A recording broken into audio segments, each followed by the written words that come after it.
नमस्कार दोस्तों, एक बार फिर स्वागत है आपका एपी क्लासेस के इस नए वीडियो में।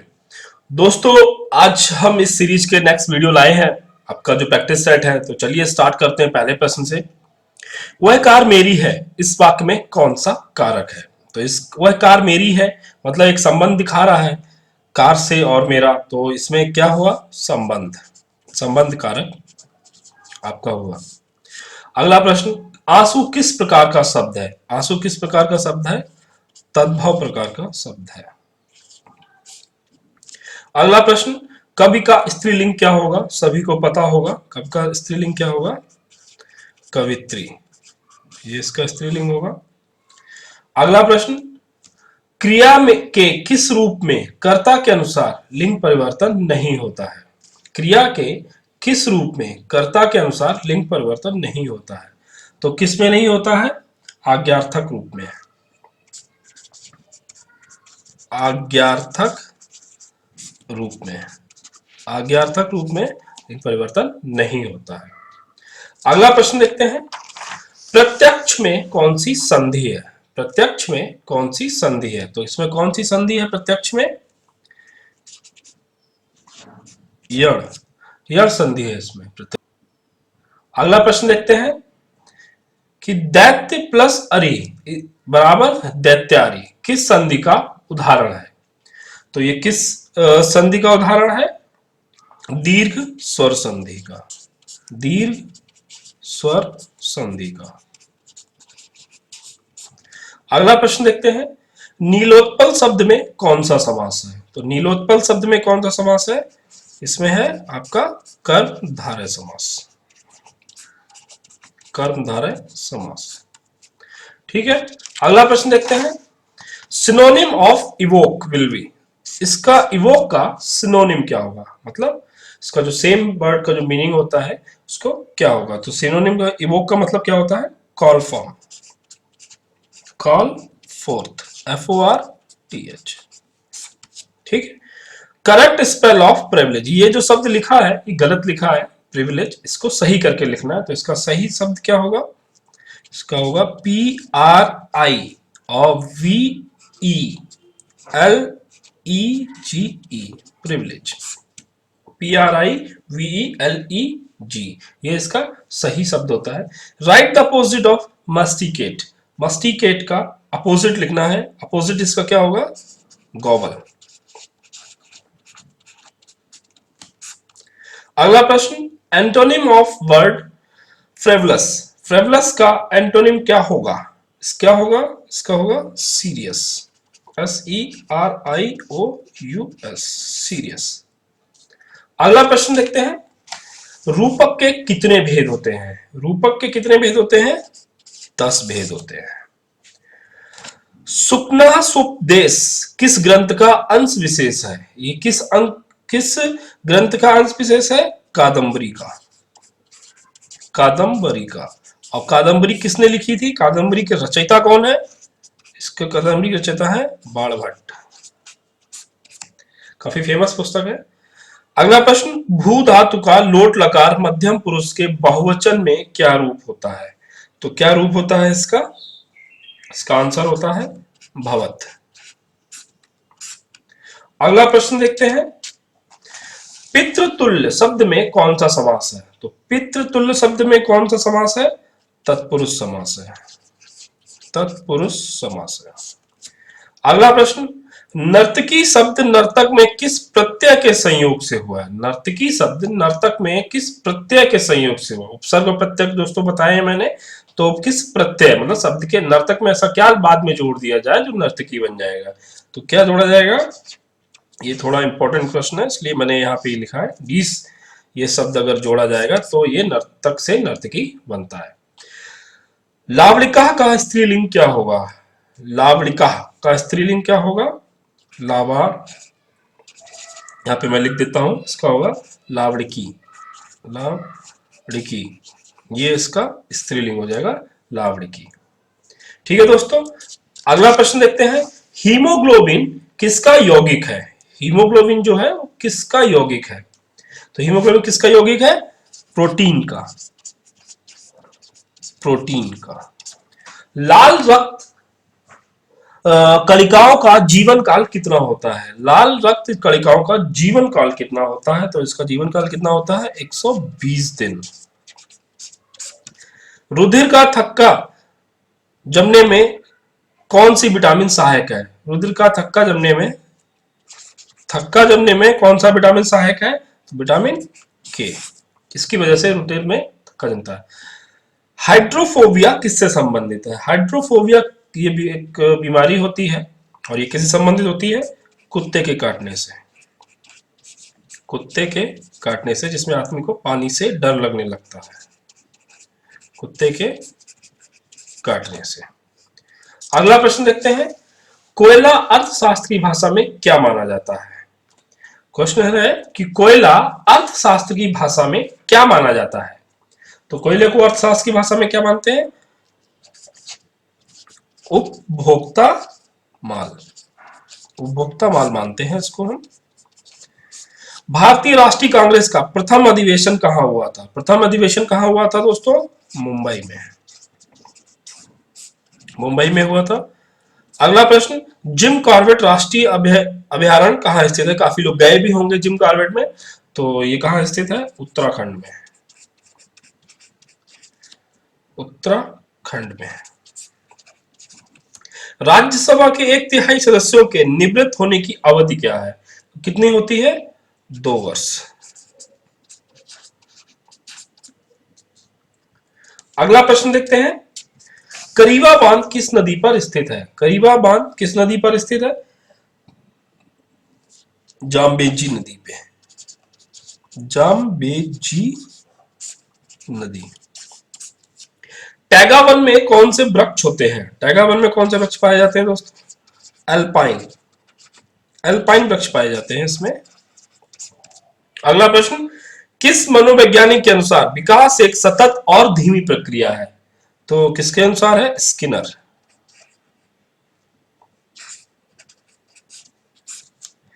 अधिगम एवं वृद्धि किस विकास की अवस्था है? तो अधिगम एवं वृद्धि किस विकास की अवस्था है? व्यक्तित्व विकास की। व्यक्तित्व विकास की। ठीक है दोस्तों, अगला प्रश्न देखते हैं, तनाव और क्रोध की अवस्था कौन सी है? तनाव और क्रोध की अवस्था कौन सी होती है बालकों में? किशोरावस्था। किशोरावस्था। शारीरिक विकास का क्षेत्र कौन सा है? शारीरिक विकास का क्षेत्र को क्या होता है? स्नायु मंडल। स्नायु मंडल। अगला प्रश्न, विश्व जैव ईंधन दिवस कब मनाया जाता है? विश्व जैव ईंधन दिवस कब मनाया जाता है? 10 अगस्त को। अगला प्रश्न, left right and centre the idea of India पुस्तक किसने लिखी है? ये जो पुस्तक है ये किसने लिखी है? इसका आंसर है निधि राजदान ने।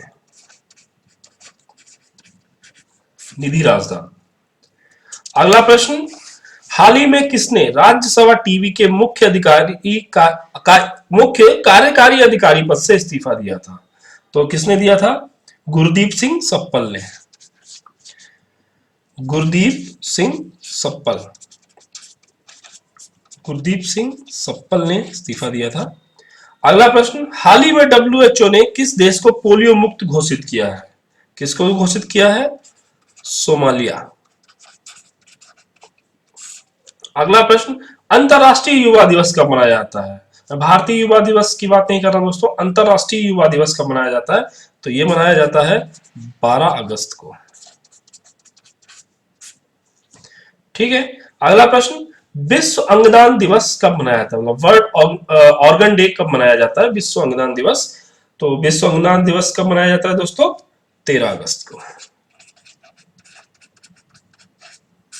तो ये दोनों प्रश्न काफी मिलते जुलते हैं, एक 12 अगस्त को, एक 13 अगस्त को, तो याद करने में आसानी रहेगी, तो इसको याद रखिएगा। अगला प्रश्न देखते हैं, आईसी पर किसकी परत होती है?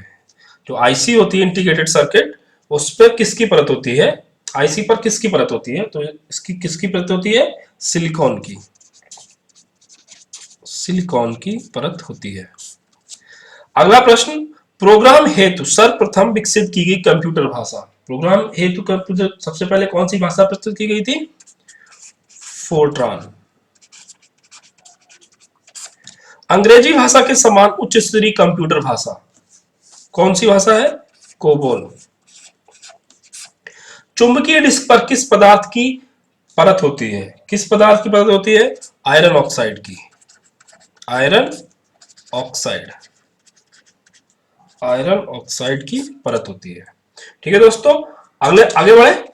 नेक्स्ट क्वेश्चन, शिक्षा मनोविज्ञान का पितामह किसे कहा जाता है? तो किसे कहा जाता है? हार्वर्ड को। हार्वर्ड को कहा जाता है। अगला प्रश्न, श्रवण विकलांगों की शिक्षा में एक महत्वपूर्ण नाम कौन सा है? कौन सा है? सभी ने सुना होगा, हेलेन। वो नाम क्या था? Helen Keller. ब्रेन लिपि हेलेन केलर। ओके। वर्धा शैक्षणिक सम्मेलन के सुझाव किस संदर्भ में थे? तो किस संदर्भ में थे? प्राथमिक शिक्षा के। प्राथमिक शिक्षा के। बच्चों का सर्वोत्तम शिक्षक वही है जो स्वयं भी एक बच्चे की तरह हो, किसने कहा था? ये दोस्तों बहुत इंपॉर्टेंट क्वेश्चन है, और ये किसने कहा था ये आपको बताना है। इसका उत्तर है मेनकन ने। किसने कहा था? मेनकन ने। ठीक है दोस्तों, यहां पे हमारे सारे क्वेश्चन होते हैं। अब चल स्टार्ट करते हैं मैथ सेक्शन। एक व्यापारी ने अपने उत्पाद का अंकित मूल्य उसके लागत मूल्य से 20% ज्यादा रखा और उस अंकित मूल्य पर 20% की छूट दी। तदनुसार उस उत्पाद की बिक्री पर उसे कितना लाभ या हानि हुई? मतलब क्वेश्चन ये है कि एक व्यापारी ने अपने उत्पाद का अंकित मूल्य, जो उत्पाद का जो अंकित मूल्य था, उसके लागत मूल्य पे 20% ज्यादा रखा। ठीक है, तो ऐसे क्वेश्चन में हम क्या करते हैं, लागत मूल्य मतलब कॉस्ट प्राइस जिसको हम लोग मानते हैं, तो लागत मूल्य हम क्या मान लेते हैं? 100 रुपए मान लेते हैं। तो हमने मान लिया कि लागत मूल्य जो है, इसका लागत मूल्य भाई 100 रुपए हो गया। ठीक है, अब उसने क्या किया, 100 रुपए था, उसकी लागत पर 20% ज्यादा रखा, मतलब 20% कितना हो गया उसका? 120 हो गया। अब उस अंकित मूल्य पर 20% की छूट दे दी, तो भाई 120, अब पहले ये 100% था 100, लेकिन अब 100% क्या हो गया? ये हो गया। ठीक है, अब ये 100% हो गया ना 120, तो 120 पे अब उसने क्या कर दिया? 20% की छूट दे दी, मतलब ये हो गया, अब 100 से कितना परसेंट चेंज हो गया? 80%। ठीक, तो 120 का 80% कितना होगा? 12 96, तो 96 रुपए हो जाएगा। अब देखिए, 100 रुपए का उसने खरीदा था, 96 रुपए में उसने बेचा, तो भाई क्या हुआ? लाभ हुई, हानि हुई? हानि हुई भाई। कितने रुपए की हुई? 4 रुपए की। 100 माइनस 96 बराबर 4, तो 4 इसकी प्रतिशत की हानि हुई। ठीक है दोस्तों, नहीं समझ में आया? समझाता हूं। लागत मूल्य पहले 100 रुपए था, ये 100% था, हमने मान तब भी हमेशा 100% माने, तो 100% था, तो उसने क्या किया? लागत से मूल्य 20% ज्यादा रखा, लेकिन उसने जो न्यू सीपी है, न्यू लागत मूल्य जो है, वो ये न्यू सीपी हो गया ना 120 रुपए, भाई उसने 20 रुपए ज्यादा रखा, तो न्यू सीपी 120 रुपए हो गया। तो 100% अब कितना हो गया? 120। अब ये तो हटा दीजिए इसको, 120 रुपए का था माल, उसके हिसाब से, व्यापारी के हिसाब से 120 रुपए का उसने खरीदा, और उसमें वो 20% की छूट दे रहा है, तो 100% जब 120 है तो 20% छूट दिया, मतलब 80% हो गया। तो 120 का 80% कितना होता है? 96। 96 हो गया, तो कितने कितने में उसने एक्चुअल में कितने खरीदा था?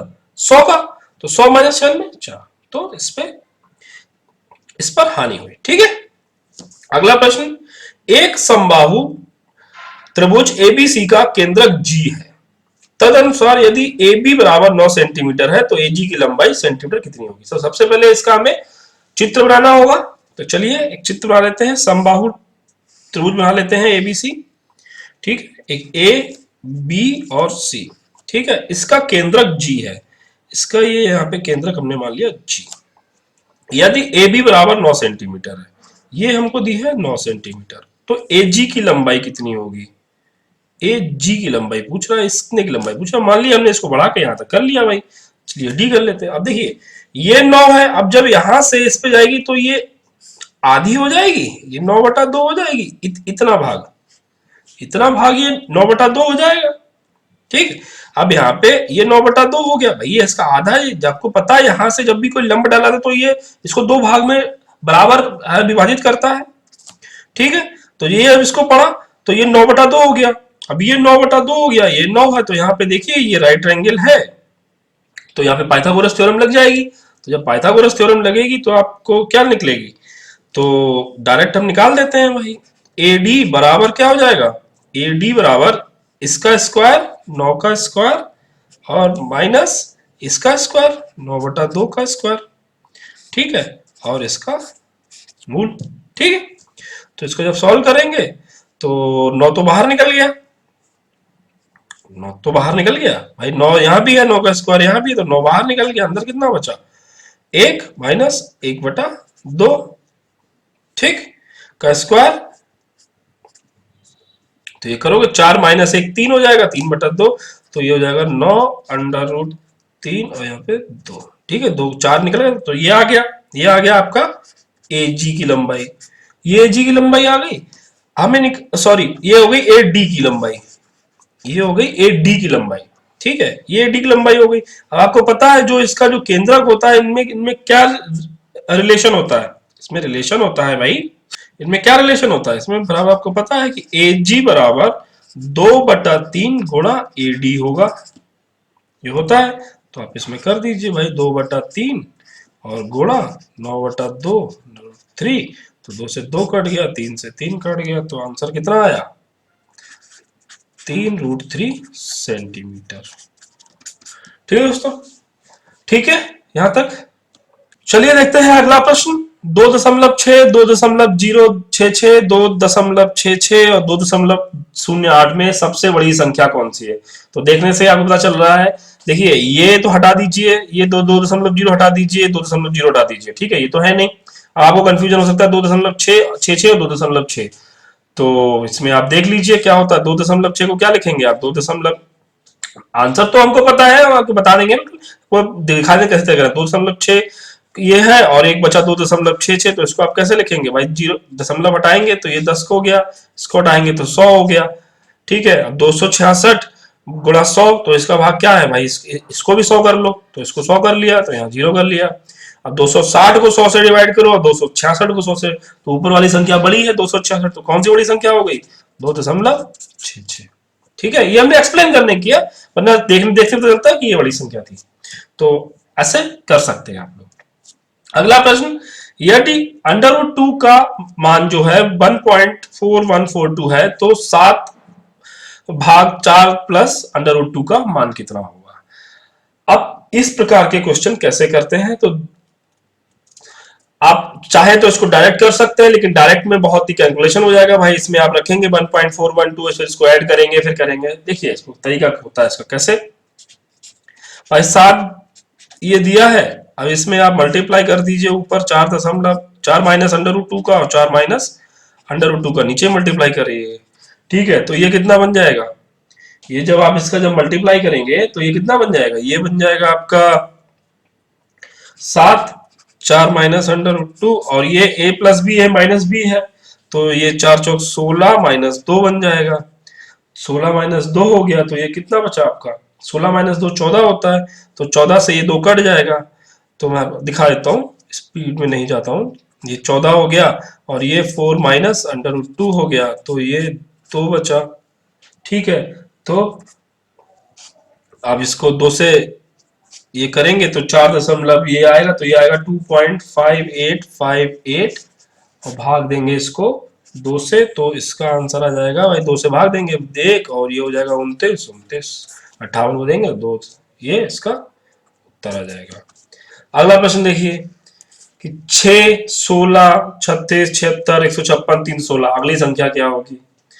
तो जैसा कि आप लोगों को ये क्वेश्चंस प्रैक्टिस से ही हो सकते हैं दोस्तों, ये ऐसे देख के एकदम से नहीं हो सकते। चलिए मैं दिखा देता हूं। देखिए 6 से 16 क्या किया, ये पहला संख्या देगा 6 दूनी 12 और 4 16। ठीक है, इसमें देखो इसमें वही क्रम आ रहा है भाई, 16 दूनी 32 प्लस 4। ठीक है, अब इसमें देखो 36 दूनी 72 और प्लस 4, इसमें भी लगभग वही आ रहा। तो इसमें क्या करेंगे आप, 316 गुणा 2 प्लस 4 करेंगे तो इसका जो आंसर आएगा वो आएगा कितना भाई? 3 दूनी 6, 16 दूनी 32, 16 दूनी 32, 3 दूनी 632, 632 और 10 10 4 का जोड़ देंगे तो कितना हो जाएगा? 636 आपका आंसर हो जाएगा और ये इसका आंसर है। तो इस वीडियो में दोस्तों इतना ही। अधिक से अधिक लाइक और शेयर अवश्य करें ताकि और लोगों तक हमारा वीडियो पहुंचे। बहुत बहुत धन्यवाद।